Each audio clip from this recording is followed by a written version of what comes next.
आदरणीय चक्रवर्ती शर्मा जी, भाई हमारे नौजवान संघर्षशील साथी भाई बलराम दांगी जी, हमारे भाई बिल्लू हुड्डा जी, जयदीप धनखड़ जी, बलराज, आज के हमारे कार्यक्रम के मुख्य आयोजक जो रोहतक शहर से प्रदेश कांग्रेस कमेटी के सदस्य भी के रूप में जो आज पीसीसी के मेंबर भी हैं, और मेरे बचपन के दोस्त और बचपन के सुख दुख के साथी हमारे भाई बलराज बल्ले जी,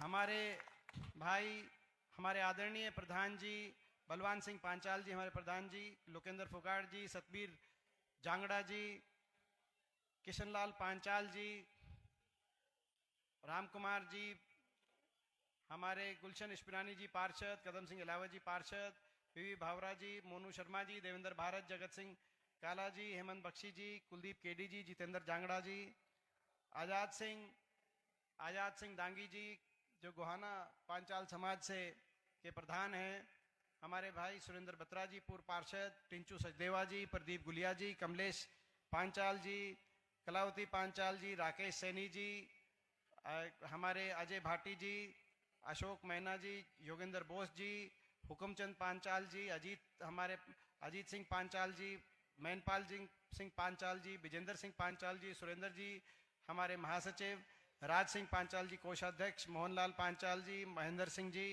सज्जन सिंह जी, मामराज स्वामी जी, गीता भारती जी, राजकुमार पांचाल जी, रमेश पांचाल जी, वजीर सिंह जी, सुरेंद्र पांचाल जी, डॉक्टर अशोक जांगड़ा जी, सुनीता जी, और सभी ये जो नाम सभी किसी का नाम अगर रह भी गया हो तो सभी पिता तुल्य मेरे बुजुर्ग नौजवान साथी, मातृशक्ति, आप लोग बहुत देर से बैठे हैं, बहुत लंबा ये कार्यक्रम चला और स्वागत समारोह का कार्यक्रम इतना लंबा मैं समझता हूं कि काफी देर से आप लोग बैठे हैं, तो मैं ज्यादा समय या लंबी बात या लंबा भाषण मैं समझता हूं आज उसकी आवश्यकता नहीं है। सबसे पहले तो मैं सभी आयोजकों को अपनी तरफ से बहुत बहुत सभी आयोजकों का आभार प्रकट करना चाहता हूं, उनको बधाई देना चाहता हूं, और आप सब जो यहाँ पे आज उपस्थित हैं आप सबको भी मैं बहुत बहुत बधाई देना चाहता हूं।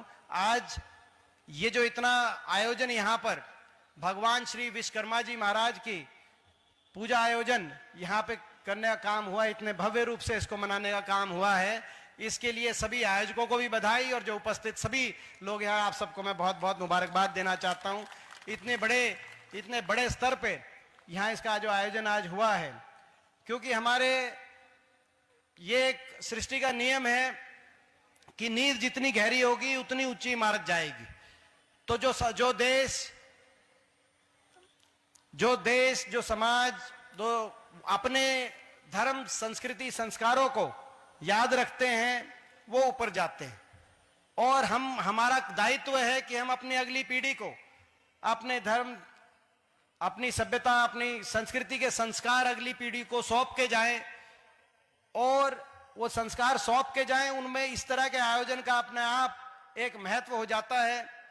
आज हम पूजा कर रहे हैं भगवान श्री विश्वकर्मा जी महाराज के दरबार में, और ऐसी पूजा याचना के अवसर पर इतनी बड़ी संख्या में एक ऐसा भव्य आयोजन हो, तो मैं समझता हूं अगली पीढ़ी को हम अपनी संस्कृति धर्म संस्कारों के प्रति अगली पीढ़ी में एक जागृति भी ले आने की हम साथ के साथ कार्य करते हैं, और इसीलिए मैं सारे आयोजकों का बहुत बहुत इस अवसर पे मैं आभार व्यक्त करता हूं, और आप सबसे मिलकर, आप सबके साथ मिलकर यही प्रार्थना करते हैं, भगवान विश्वकर्मा जी इस सृष्टि के रचयिता, इस सृष्टि के शिल्पकार, उनके दरबार में हम ये प्रार्थना करते हैं, भगवान श्री राम, कल दिवाली थी, उनके दरबार में प्रार्थना करते हैं कि हे भगवान आपका आशीर्वाद हमारे रोहतक पे बरसे, हमारे प्रदेश हरियाणा पे बरसे, हमारे देश पे बरसे, और भारतवर्ष की तरक्की हो, भारतवर्ष खुशहाल हो, आने वाला समय, अगला भविष्य, हमारी अगली पीढ़ी का भविष्य बहुत अच्छा हो, सारे दुख तकलीफ कष्ट हर व्यक्ति के घर से भगवान हरे, और हर व्यक्ति को खुशहाली और खुशियां दे, ऐसा हम आज मिलके भगवान के द्वार में ये प्रार्थना कर रहे हैं। इसमें कोई दो राय नहीं है, मुझसे पहले बहुत सी बातें कही गई, और इस अवसर पर भगवान से हम ये भी प्रार्थना करते हैं, भगवान विश्वकर्मा जी महाराज के दरबार में हम प्रार्थना करते हैं कि भगवान आपका आशीर्वाद हम सब पे बरसे और हमारे इस इलाके पे, हरियाणा प्रदेश पे भी बरसे, और वो खोई हुई रफ्तार विकास की वापस आए, वो विकास का पहिया रोहतक में भी घूमे और पूरे हरियाणा प्रदेश में भी उसी रफ्तार से घूमे, ताकि विकास की तरफ हमारी अगली पीढ़ी आगे जा सके, अच्छा भविष्य हो सके। मैं समझता हूं कि आज थोड़ी बात रोहतक के बारे में, थोड़ी हरियाणा के बारे में और थोड़ी अपने समाज के बारे में मैं जरूर, क्योंकि ये जो बातें आई, मैं उनके बारे में अपनी दो शब्द भी मैं जरूर कहना चाहूंगा। ये सही है। सबसे पहले जहां तक रोहतक की बात है, बड़े लंबे के समय के बाद अपने इलाके के एक बेटे को अवसर मिला हुड्डा साहब के रूप में, मुख्यमंत्री के रूप में। 2004 में कांग्रेस पार्टी की सरकार बनी। उससे पहले रोहतक की क्या परिस्थिति होती थी, बड़े बुजुर्गों को आप सबको याद होगा। अवसर मिला, जब राज हमारे इलाके में आए तो प्रयास किया ये इलाका आगे जाए, विकास कार्यों की तरफ आगे बढ़े। 2014 में जब वो कहीं और राज चला गया, बीजेपी की सरकार बनी, तो विकास की वो रफ्तार वहीं रुक गई, विकास कार्य हुए नहीं। मैं उदाहरण देना चाहता हूं, जब 10 वर्ष आपकी सरकार थी, कांग्रेस पार्टी की सरकार थी, आपके आशीर्वाद से मुझे यहां से लोकसभा क्षेत्र में एक सांसद के रूप में आपने अवसर दिया था। उस समय केवल शिक्षा क्षेत्र में देखें तो रोहतक लोकसभा क्षेत्र में 4 नई यूनिवर्सिटी बनी, 18 कॉलेज बने, सरकारी कॉलेज, 18 सरकारी ITI बनी, 8 पॉलिटेक्निक अलग अलग बनी, 2 केंद्रीय विद्यालय भारत सरकार से, 2 इंजीनियरिंग कॉलेज हरियाणा सरकार से, और 120 खेल के स्टेडियम अलग अलग जगह गांव में और बड़े शहर की बात हो। और इसके अलावा 5 राष्ट्रीय स्तर के संस्थान, चाहे एम्स हो, चाहे ITI हो, चाहे एम्स हो, चाहे IIT हो, चाहे IIM रोहतक हो, चाहे FDDI हो, चाहे दुर्भाग्य की बात यह है, मैं स्कूलों का तो जिक्र भी नहीं कर रहा, और सैकड़ों की संख्या में नए स्कूल बने अलग अलग गांव में, शहरों में। दुख की बात यह है कि सरकार में, बीजेपी की सरकार 9.5 साल हो गए। ये जो यूनिवर्सिटियां बनी थी, जो ITI, AIIMS, IIM, college, polytechnic, ITI, ये अगली पीढ़ी के भविष्य को दिशा देने के कार्य में थी। दुर्भाग्य की बात है कि 9.5 साल की भाजपा सरकार में एक नई यूनिवर्सिटी या कॉलेज या ITI, पॉलिटेक्निक तो दूर की बात है, कोई एक नया सरकारी स्कूल भी रोहतक लोकसभा क्षेत्र में 9.5 साल में नया स्कूल इस सरकार में बना नहीं। इस बात का दुख है, क्योंकि शिक्षा के विस्तार को रोकना नहीं चाहिए। कम ज्यादा रफ्तार हो सकती है, मगर शिक्षा के विस्तार को नहीं रोकना चाहिए। इसी तरीके से स्वास्थ्य की बात है, उस समय सुपर स्पेशलिटी के निजी और प्राइवेट क्षेत्र के कुल मिलाकर 4 अस्पताल बने। एम्स 2 की बात हो, नेशनल कैंसर इंस्टीट्यूट की बात हो, PGI रोहतक के विस्तार की बात हो, महाराजा अग्रसेन की बात हो, और 68 नए अस्पताल उस समय इस क्षेत्र के अंदर खुले थे। रेल की लाइन 230 किलोमीटर रेल की लाइन बिछी थी, रोहतक झज्जर रेवाड़ी से जुड़ा था, और रोहतक महम हांसी की रेल की लाइन का अंतिम चरण में काम पहुंच गया था, जो 10 साल के बाद भी आज भी वो रेल की लाइन में ट्रायल रन हो रहा है। 10 साल के बाद भी जमीन एक्वायर हो चुकी थी, केवल इनको रेल की लाइन पूरी करानी थी। इसी रूप से चाहे मेट्रो भादुगढ़ तक पहुंची थी उस समय, अब 9.5 साल से साखोल से आगे भादुगढ़ एक खंबा भी 9.5 साल में मेट्रो का आगे नहीं पहुंच पाया। चाहे वो रेल की लाइन 230 किलोमीटर इस क्षेत्र में उस समय रेल की लाइन बिछी हो, चाहे मेट्रो 25 किलोमीटर भादुगढ़ तक मेट्रो पहुंची हो, 9.5 साल में ना 1 इंच रेल की लाइन बिछी, ना एक खंबा मेट्रो आगे बढ़ा। चाहे उस समय 4 बड़े औद्योगिक क्षेत्र इस क्षेत्र में लगे हों, चाहे IMT रोहतक जिसमें एशियन पेंट, मारुति आई, चाहे फुटवेयर पार्क भादुगढ़ हो, चाहे थर्मल के कारखाने और झज्जर के पास झाड़ली खानपुड़े थर्मल कारखाने लगे हों, चाहे बादली और बाड़सा के पास MET रिलायंस आई हो। देश चाहे पैनासोनिक हो, चाहे योकोहामा हो, चाहे मारुति हो, एशियन पेंट हो, मैं समझता हूं देश विदेश का कोई ऐसा मल्टीनेशनल कंपनी कोई ऐसी नहीं होगी जो उस समय इस क्षेत्र में नहीं आए। दुख की बात यह है वो आगे बढ़ना चाहिए था, लेकिन 9.5 साल में एक भी कोई इंडस्ट्री एक नहीं आई। 9.5 साल बहुत बड़ा समय होता है। एक भी कोई शिक्षा का संस्थान नहीं बना, एक कोई जो है अस्पताल नया नहीं बना, कोई 1 इंच मेट्रो आगे नहीं आई, कोई एक नया औद्योगिक क्षेत्र इस क्षेत्र में नहीं लगा। वो सारी बात आपके सामने है। आज ये हम इस अवसर पर भगवान से प्रार्थना कर रहे हैं और ये संकल्प ले रहे हैं, ये विकास का पहिया फिर घूमेगा। दोबारा से यूनिवर्सिटियां भी आएंगी, दोबारा से औद्योगिक क्षेत्र भी आएंगे, दोबारा से नेशनल हाईवे में विस्तार भी होगा, सड़कों में विस्तार भी होगा। जो एयरपोर्ट हमारा महम में आना था, जो चला गया नोएडा में, वो एयरपोर्ट भी वापस लेके आएंगे और भादुगढ़ से मेट्रो रोहतक भी लेके आएंगे। हम संकल्प कर रहे हैं विकास का पहिया फिर घूमे हमारे क्षेत्र में, ताकि आगे वाला समय हम अगली अपनी पीढ़ी को एक उज्जवल भविष्य दे सके, जो कल्पना हमने मिलकर करी थी। और ऐसे ही हरियाणा की बात, जहां तक हरियाणा प्रदेश की बात है, जो प्रदेश 2014 से पहले विकास के मापदंडों में आगे माना जाता था। देश में अगर बात आती थी प्रति व्यक्ति आय, प्रति व्यक्ति निवेश, विकास दर की, तो हरियाणा देश में नंबर 1 पे माना जाता था। 10 वर्ष में आपस में कभी कोई जो है आपस में ना कभी किसी का कोई टकराव हुआ, ना 10 वर्ष में कोई किसी वर्ग को, ना व्यापारी को, ना कर्मचारी को, ना किसान को, ना मजदूर को, किसी वर्ग को कोई धरना नहीं देना पड़ा। आज भी हम देख रहे हैं सफाई कर्मचारी को धरना तो आज भी चल रहा है, लेकिन 10 वर्ष में ना किसी को धरना देना पड़ा, ना आंदोलन हुए, और आपस में भाईचारे खुशहाली से प्रदेश आगे बढ़ा। उसके बाद 2014 में बीजेपी की सरकार आई, अच्छे दिनों का वायदा था, हरियाणा में सरकार बनी। जो प्रदेश हरियाणा देश में विकास में नंबर 1 होता था, इन 9.5 साल में केवल रोहतक ही नहीं पीछे गया, हरियाणा प्रदेश भी देश में विकास में जो नंबर 1 होता था, आज विकास में तो 17वें 18वें पायदान पे चला गया।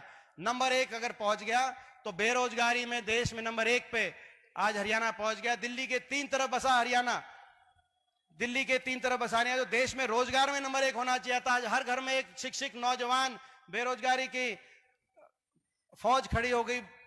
स्थिति ऐसी आ गई, आज नौजवान, अभी 13,000 ग्रुप डी की पोस्ट आई, जिसमें 14 लाख बच्चों ने फॉर्म भरा। 14 लाख बच्चों में से बताया गया कि 8 लाख बच्चों के ने ऐसा लिखा कि उनके घर में कोई सरकारी नौकरी नहीं है। इतनी बड़ी बेरोजगारी की संख्या, क्योंकि ना तो प्राइवेट में उस हिसाब से रोजगार दिलवा पाई सरकार, क्योंकि इंडस्ट्री नहीं आई, और ना ही सरकारी क्षेत्र के अंदर उस रूप से रोजगार दिलवा पाई, क्योंकि सरकारी क्षेत्र के अंदर रोजगार तो समाप्त किए जा रहे हैं, या तो पोस्ट खत्म की जा रही हैं, बड़े उद्योगपति समूहों को रेलवे, पोर्ट, एयरपोर्ट सौंपे जा रहे हैं बड़े स्तर पर, या हरियाणा प्रदेश जैसी प्रदेश में हरियाणा कौशल निगम सरकार ले आई, जिसमें बिना आरक्षण के रोजगार बैकडोर से कच्ची नौकरियां दी जा रही हैं, या अग्निपथ जैसी योजना केंद्र सरकार ले आई, जिसमें फौज की नौकरी भी 4 साल के बाद बिना पेंशन के वापस आ जाओ। तो सरकार जो उसके बाद एक के बाद एक भर्ती घोटाले, पेपर लीक घोटाले, देश में सबसे ज्यादा भर्ती घोटाले एचपीएससी के दफ्तरों में करोड़ों रुपए की बरामदगी, फिर भी 1-2 जो लिस्ट आई। दुर्भाग्य की बात यह है, इसके बाद भी जो लिस्टें आती हैं सरकार की, उसमें हरियाणा से ज्यादा हरियाणा के बाहर के नौजवानों को लिस्ट में नंबर मिलता है। एसडीओ की लिस्ट आई 2019 में, 80 में से 78 बाहर के लगाए। 2 हरियाणा के एसडीओ इलेक्ट्रिकल की लिस्ट आई 2021 में, 99 में से 77 बाहर के, और 22 हरियाणा के। अभी असिस्टेंट प्रोफेसर टेक्निकल की लिस्ट आई, 156 में से 103 बाहर के नौजवानों को अवसर मिला, और हरियाणा के केवल 53 बच्चों को उसमें स्थान मिला। पूरे 5 साल में एक भर्ती करते हैं।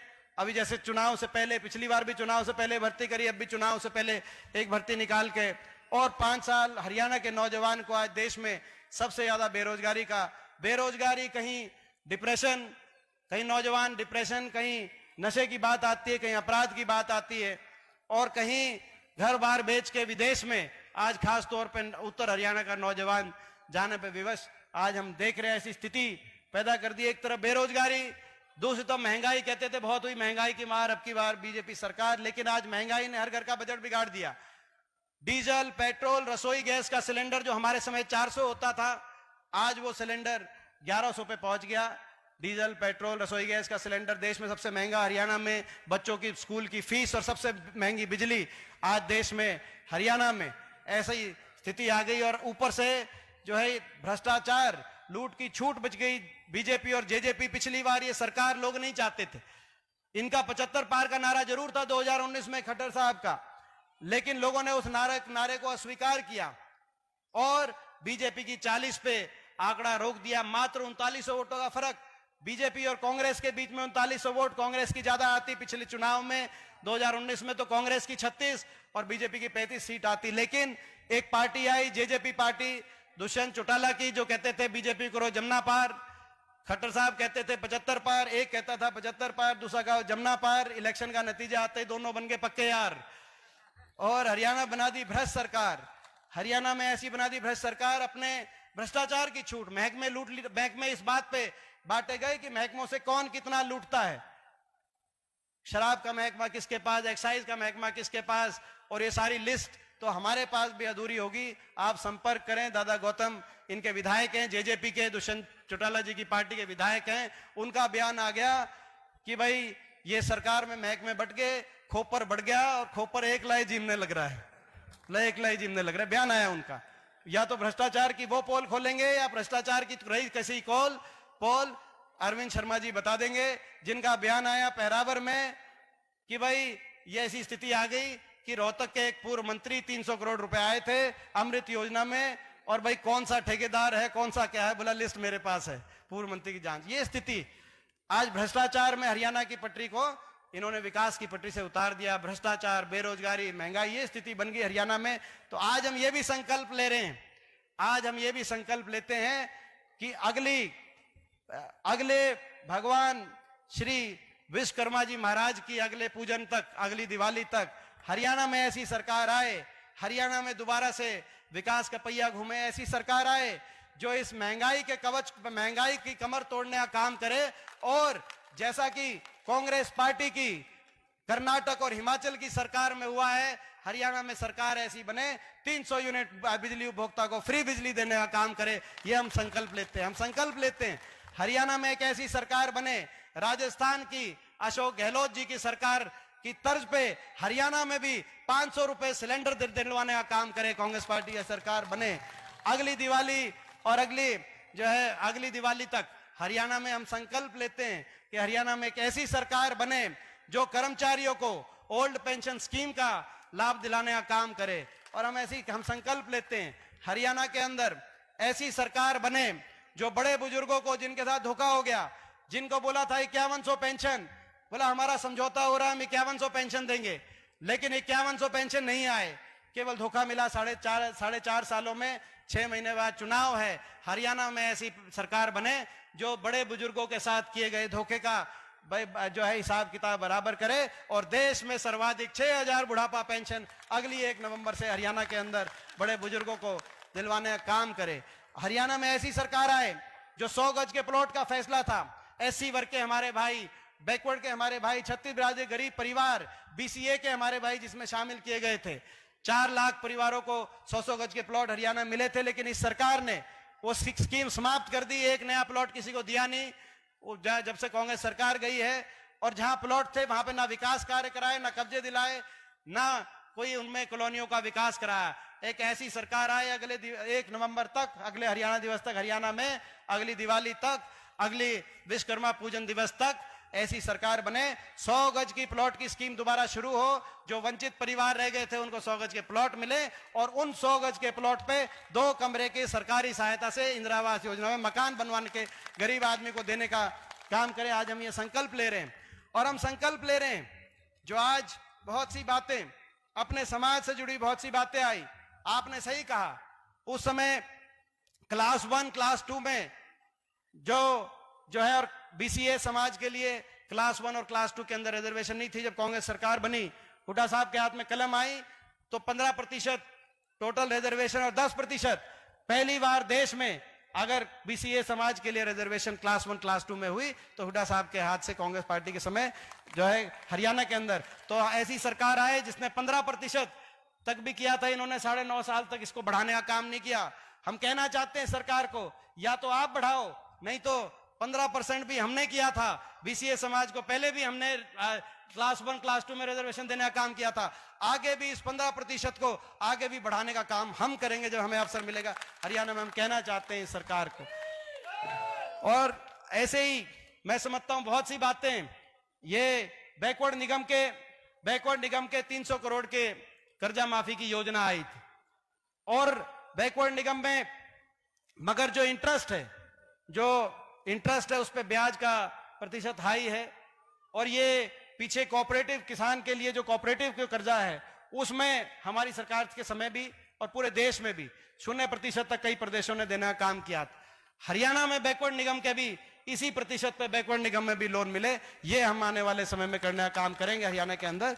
और एक और बात जो मेरे नोटिस में लाई कि जो हमारे समय राजीव गांधी बीमा योजना थी, मजदूर यानी कि जो अपना जो है किसान या मजदूर खेत में काम करे, चाहे वो किसान हो या मजदूर हो, उसको अगर खेत में काम करते हुए अगर हो जाए तो 5 लाख की उसमें बीमा योजना में प्रावधान है। इन्होंने तो बढ़ाया नहीं 9.5 साल में, मगर जो शिल्पकार, कोई अपना जो है कोई कामगार, कोई अपना काम करते हुए, वो इसमें योजना में शामिल नहीं थे, केवल मजदूर और किसान इस योजना में शामिल थे। तो भाई ये कामगार को भी उस योजना में शामिल करते हुए भाई इस बीमा योजना में कोई अब जो है, ताकि ये भी वो भी, और ये भी सही है। ये जो एक बात आपने रखी है मांग पत्र के माध्यम से, एक बात आपने रखी कि भाई कास्ट सेंसस हो, देश में भी कास्ट सेंसस हो, और कांग्रेस पार्टी ने देश में ये इसकी मांग करी है। देश में कास्ट सेंसस जरूरी है। क्यों जरूरी है देश में कास्ट सेंसस? क्योंकि बहुत से ऐसे वर्ग हैं जिसमें बीसीए समाज प्रमुख ऐसा वर्ग है जिनकी संख्या अगर पूरे देश में देखी जाए तो ये बहुसंख्यक वर्ग है, चाहे हमारे प्रदेश में देखी जाए, मगर एक विधानसभा क्षेत्र में उतनी संख्या नहीं होती। लेकिन अगर सभी विधानसभा क्षेत्रों में अगर आप जोड़ के देखें तो बीसीए समाज वो समाज है, जो मूल बैकवर्ड समाज वो समाज है, वो बहुसंख्यक वर्ग है। बाकी बहुत से समाजों से संख्या बल ज्यादा होती है अगर सारी तो ये इसीलिए कास्ट सेंसस जरूरी है कि जो है अपना सच सामने आए और संख्या के अनुसार अधिकार मिले। और आपको याद होगा जब ये महिला आरक्षण लेके आई थी सरकार की, भाई आने वाले समय में जो लोकसभा के अंदर हम सीटों के अंदर जो है वो करेंगे, तो उस महिला आरक्षण पे में के साथ साथ मैंने कहा कि अगर इसको बदलने की अगर बात आ रही है, हम स्वागत करते हैं महिलाओं का भी हो, लेकिन साथ के साथ बीसीए समाज के लिए भी सीटें रिजर्व की जाएंगी लोकसभा के अंदर, राज्यसभा के अंदर। राज्यसभा तो राज्यसभा में आपने देखा होगा कि मैं इस पे कट मोशन लेके आया था।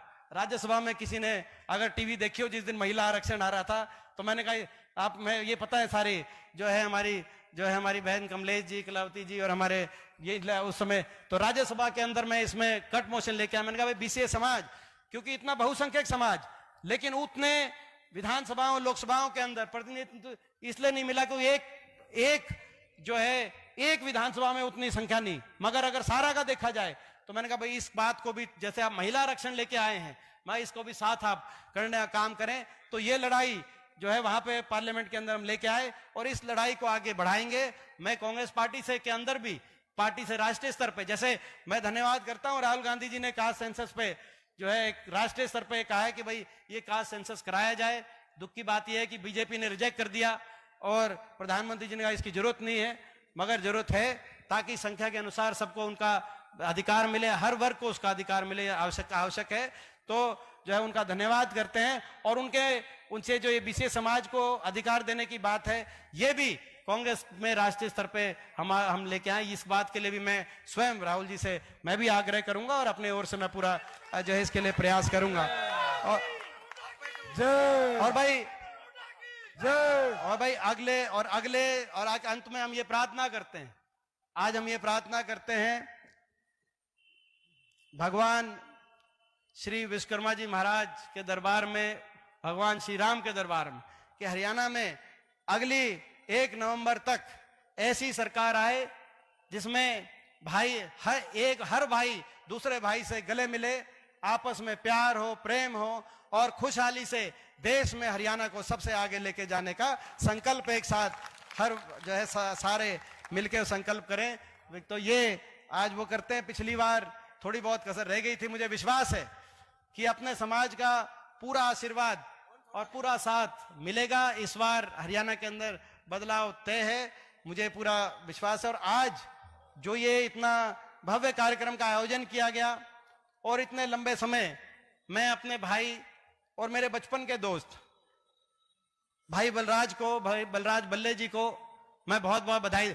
जब मैं स्कूल के अंदर स्टूडेंट था, उस समय राजनीति का कोई वो नहीं था और मेरे को पढ़ाई का ज्यादा शौक था। उस समय एक इलेक्शन में ये हुआ कि भाई जो है हुड्डा साहब इलेक्शन लड़ रहे थे, तो बोला भाई आप जो है थोड़ी सी भाई इलेक्शन का टाइम है, थोड़े दिन आपकी छुट्टी करा देते हैं, आप थोड़ा सा जो है थोड़ी सी वो करना। तो जो है बल्ले जी के साथ पे जो है ये आए। मम्मी ने कहा कि भाई आप दोनों जाओ और आप थोड़ा सा जो है कई कॉलोनियों में आप जाने का काम करो। इनको याद होगा शीलू भी बैठा है, वो भी था, 3-4 हम 3-4 साथी थे। हम 3-4 साथी थे। आज से बहुत वर्ष हो गए, मैं समझता हूँ बहुत। तो ये जो है, तो मैं अपने भाई को आज मैं उस दिन को याद करता हूँ कि जो है उस समय से हमारा जो एक, और पूरी टीम, आपको भी बधाई देता हूँ, आज वो दिन याद आ गया मुझे। तो आप और पूरी सारे आयोजकों को अपनी तरफ से बहुत बहुत शुभकामनाएं देते हुए आखिर में हम सब मिलके जो है इस जयकारे में शामिल होंगे और उसके बाद जो आगे का कार्यक्रम है, तो इस जयकारे में मगर अच्छे से जो है कस के, जितने भी बच्चे हैं खास तौर पे सारे कस के अपना मुट्ठी भींच के, और जयकारा ऐसा हो कि भाई पूरे देश के अंदर, भारतवर्ष के अंदर आपकी आवाज पहुंचे। बोलो भगवान श्री विश्वकर्मा जी महाराज की जय। बोलो भगवान श्री विश्वकर्मा जी महाराज की जय। बहुत बहुत धन्यवाद। जय हिंद। हुड्डा की एमपी साहब है, एक और लड़ा भावी मुख्यमंत्री दीपेंद्र हुड्डा की। ओहो, एक बात रह गई थी कि जो अपनी जो सामुदायिक के भवन है जो अपना बन रहा है, इसमें अब तक जो है अलग अलग समय मिलाकर बता रहे थे बल्ले जी की आपसे, अलग अलग हमने टोटल 37 लाख अब तक इसमें लिए हैं, लेकिन इसकी और तो 37 लाख लिए, इसमें थोड़ी और इसमें आवश्यकता है। तो भाई आज क्योंकि सांसद कोटा है, और बाकी तो अपना जो है सरकार में तो नहीं है, विपक्ष में है। विपक्ष में भी 15 MP है हरियाणा से, 10 लोकसभा, 5 राज्यसभा, 14 बीजेपी में है, एक अकेला विपक्ष में हूँ। अपनी तरफ से फिर भी जो है मैं प्रयास कर रहा हूँ, लेकिन अपने सांसद कोटे से मैं 21 लाख की आज इसमें अपना जो